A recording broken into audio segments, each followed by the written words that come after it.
A Chinese intelligence agent called Feng, or as she renamed herself when she came to this country, Christine Feng, became a force within the Democratic Party of California. Along the way, she cultivated a number of Democratic office holders. Feng had sexual relationships with at least two of them, identified in the Axios story as mayors from Midwestern cities. Feng also began a relationship with a man called Eric Swalwell. You may recognize that name. Eric Swalwell is a member of the United States Congress. Swalwell sits on the House Intelligence Committee. He is privy to this country's most closely held secrets. Feng's relationship with Swalwell began in 2012. Like so many Chinese spies, Feng used college as her cover. She enrolled as a student at a university in the Bay Area, and she immediately joined a number of left-wing identity politics organizations on campus. From there, she quite naturally began raising money for Democratic candidates. U.S. intelligence officials believe that Feng had a sexual relationship with Eric Swalwell. We asked Swalwell's office about that directly today. His staff replied by saying they couldn't comment on whether or not Swalwell had a sexual relationship with Feng because that information might be, quote, classified. They did not elaborate or explain what they meant by that. We do know that when Feng met Swalwell, he was a little-known city councilman in the Bay Area, but he had grand political aspirations. Feng became his regular companion. She was photographed with Swalwell at political events several times. She became a financial bundler for his political campaigns. Feng apparently pulled in large amounts of money from a variety of sources to help Eric Swalwell get elected to Congress. It's not entirely clear where all of that money came from. We do know that Feng helped Swalwell secure the support of his district's Asian American community. Political analysts have called that a critical factor in his win in 2012. That's not a new trick for Chinese intelligence services. Another Democrat from the state of California, the state's senior Democrat, Senator Dianne Feinstein, employed a Chinese spy in her office for nearly 20 years. That spy drove Feinstein around and directly assisted her in outreach to Asian American voters. Like the spy that Feinstein hired, Feng gained access to Eric Swalwell's office in Washington.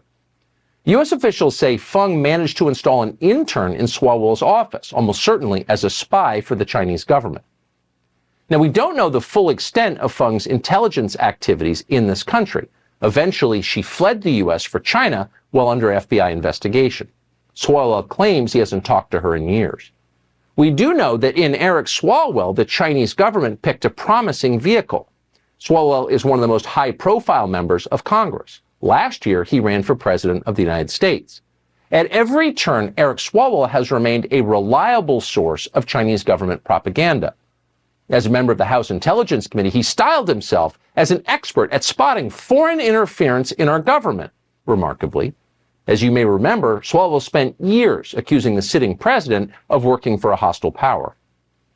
The question has shifted from whether the president is working with the Russians to what evidence exists that the president is not working with the Russians. He's betrayed our country, and I don't say that lightly. I worked as a prosecutor for 7 years, and Betraying the country, by the way, we want evidence before you say that, but you said an agent of Russia. Yeah, he works on their behalf. Do you still believe that the president is a Russian agent?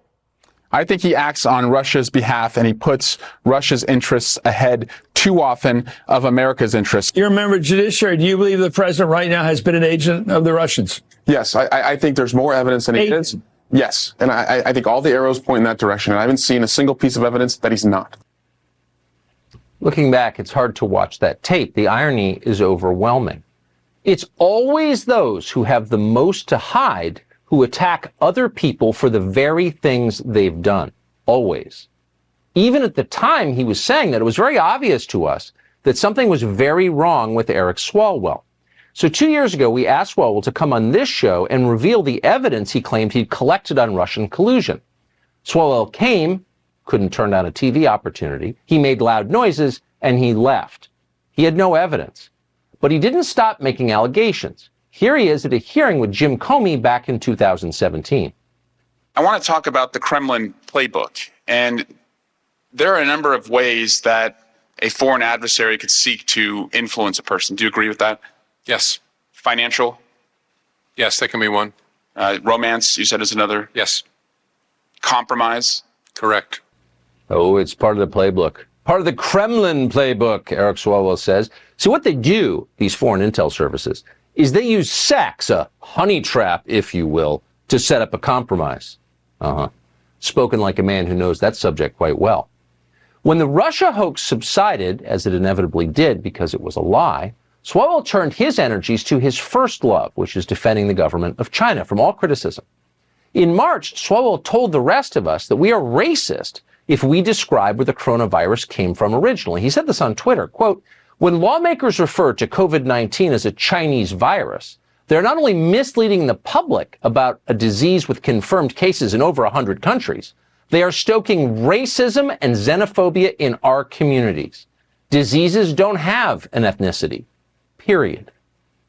So if you're bored sometime, take those words and type them into Google, and you will find analogs almost precisely to the word in Chinese state media. That's what he was repeating. If you ask Eric Swalwell, blaming the Chinese government for the coronavirus was a mistake. The right reproach is to defer to the Chinese government as much as you possibly can. In 2017, Swalwell expressed outrage that the Trump administration was taking too tough a position with China's ally, North Korea. He wrote this, quote, "The president's reckless and inconsistent North Korea strategy risks American lives. Instead," Swalwell demanded, "Trump must, quote, talk to experts, allies, and China." Swalwell had been saying similar things for years. In 2013, for example, he demanded that we, quote, engage China and Russia to keep Iran nuclear free.